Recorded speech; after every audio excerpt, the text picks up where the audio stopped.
I think we get caught up so strongly thinking that there's this rigid structure in the world.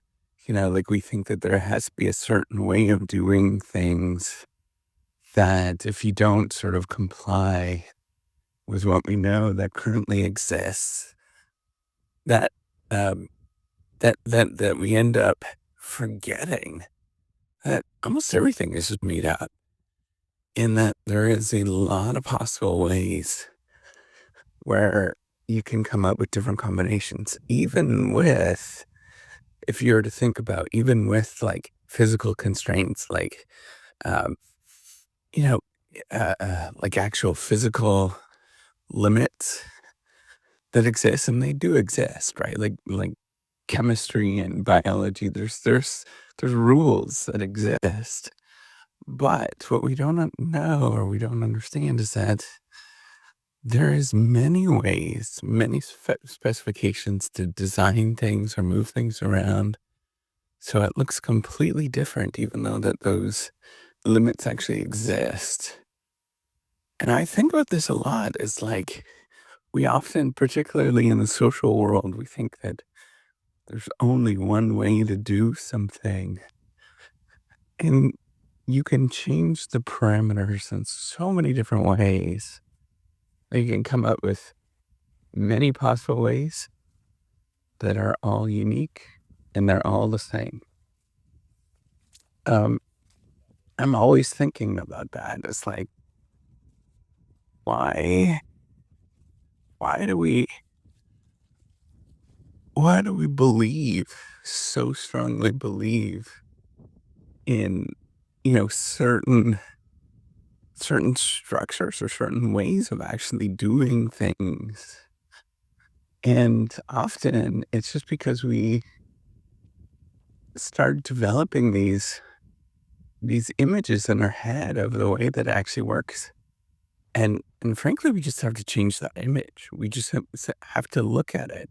There is, one of the things I think about is that when there is an election that comes in, right? There's an election that's recently happened, and it's, for half the people, it's very difficult to understand. Half the people, it's like the best thing in the world. Um, but I think about not necessarily that, is that A, that there will be a lot of structure that simply just exists, right? And things won't change as much as you think that they'll change. But then B, the things that'll change likely, like, we think that it will be ultimately bad, or, that things will fall apart.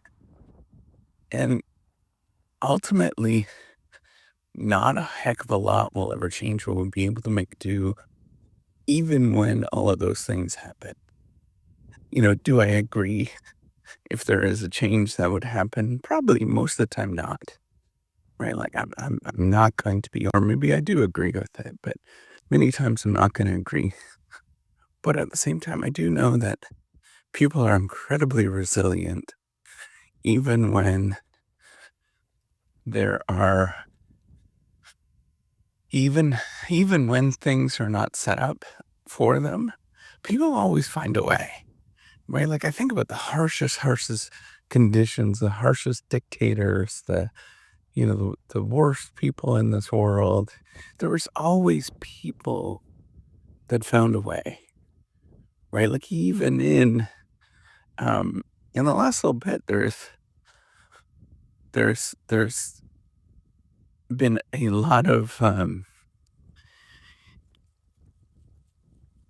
that I've sort of, you think about like, okay, in these really terrible circumstances, um, how are we ever going to, you know, how are we going to get away?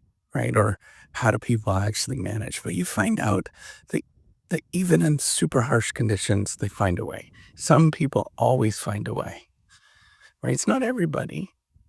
Some people just, it's just debilitating. And that would probably be me. But, um, you know, there's always somebody that always has hope. And I want you to think about that is how do you always have hope? How do you find a way? How do you realize that the world, and part of that is just realizing that the world is not as rigid as you think it is. And you can change things. And you can make a difference if you simply just try to change things. And it's not going to be something that all of a sudden everything changes, right? Like that's part of the problem is that you believe that your one little tiny action that you did one day is going to change everything. And it's not true.